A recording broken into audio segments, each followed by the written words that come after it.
there are some who say it simply isn't for any of us to pass judgment on who should build a mosque and where they should build it, as long as it's on private property and no laws are broken. New York Mayor Mike Bloomberg, he believes that, and apparently so does Republican Congressman and former presidential candidate Ron Paul. And he joins us now from Clute, Texas. Thanks for joining us, Congressman. Thank you. Good to be with you. Now, I read your article, and you say really this whole issue is really an issue of property rights, and everything else is, quote, all really about hate and Islamophobia. But, you know, I want to start by asking you, is what happened on September 11th, 9 years ago, different? The worst terrorist attack on U.S.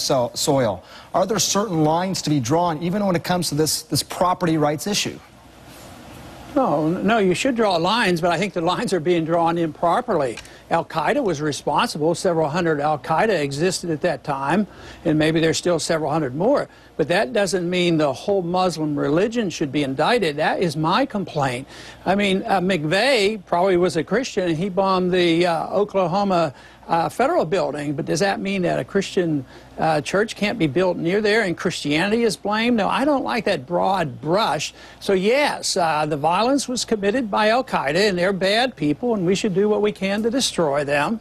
But that doesn't mean that we should destroy the whole concept of the Muslim religion. And if they can bring this out, whether the mosque is stopped or not, the implication here is that Islam caused 9/11, not a narrow branch of the Al-Qaeda. To me, that is crucial because it deals with our foreign policy. It deals with, you know, even in that clip earlier on, Madeleine Albright admitted, she said, well, if 500,000 people are killed, so be it, if that's what it takes. So the Muslims have justification for, you know, their worries and concerns. I mean, there's a lot of pain and anguish, I think, from people who are worried about this Islamic center being built here. I mean, do you see that point of view at all?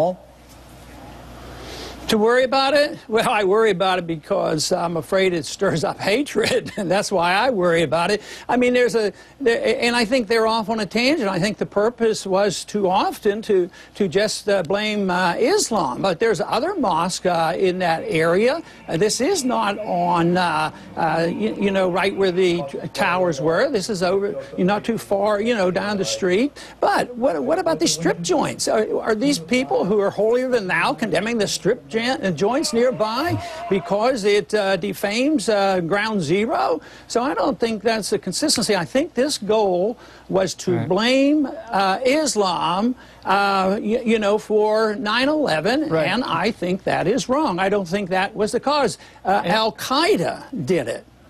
Yeah, and you talk about the fact that there's a lot of Islamophobia. I mean, your son, Rand Paul, is running for U.S. Senate in Kentucky, is opposed to this facility being built. Is he Islamophobic? Well, I don't know what his position is, but he's certainly not Islamophobic. He doesn't want the facility to be built. Because, matter of fact, well, I'm not. I don't know his details, and he speaks for himself, and he has a different position. But I sure wouldn't put him in that category. No, but I think the emotions are high, and people. I mean, the reason are, you know, lining up on each side. The reason I ask, Congressman, because in your article you talk about the fact that this really is a property rights issue, but you believe a lot of the extraneous issues are due to hate speech and due to Islamophobia, which is why I asked the question specifically about your son. I know you're not speaking for him, but I wondered if you put him in that same category. Well, no, I don't put everybody who's a candidate in that same category that might have a reason for it. You'll have to ask him for his reasons.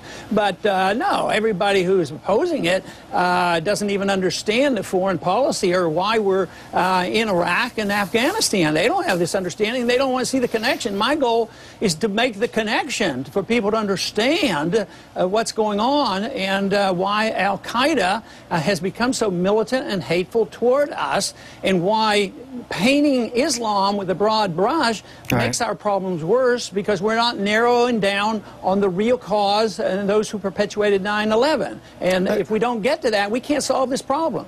Let me just ask politically, and not to belabor this point specifically about your son, but he has said President Obama was wrong to weigh in on this controversy, and that he is, quote, a liberal elitist who believes that he knows what's best. That's your son's quote. You and the president seem to be on the same side on this particular issue. Do you have a reaction to your son's comment on that? No. I think you have to ask him about it. All right, all right. Well, we'll try and talk to him about it as well. But I just wondered if Thanksgiving dinner was if you were gonna get together and talk about it, you give us a little peek behind the curtain there. Obviously, there's a lot to talk about, particularly with this. Well, you're doing sort of what they've been doing on this whole debate, trying to stir up trouble.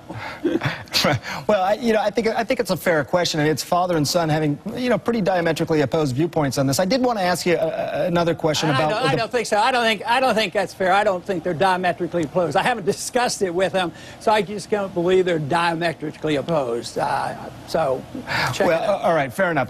You believe that this Islamic Center should be built, and he doesn't. But before I let you, I did want to ask you about this poll that shows. That isn't even my point. I am totally unconcerned about whether it's built or not built. I'm concerned about why it's just become the issue. That's what I'm concerned about. I'm afraid you didn't quite get my point. Do you think it should be built? Is saying that I don't care whether it's built or not built. And everybody says it's private property. They should be able to do what they want to do. They've granted that.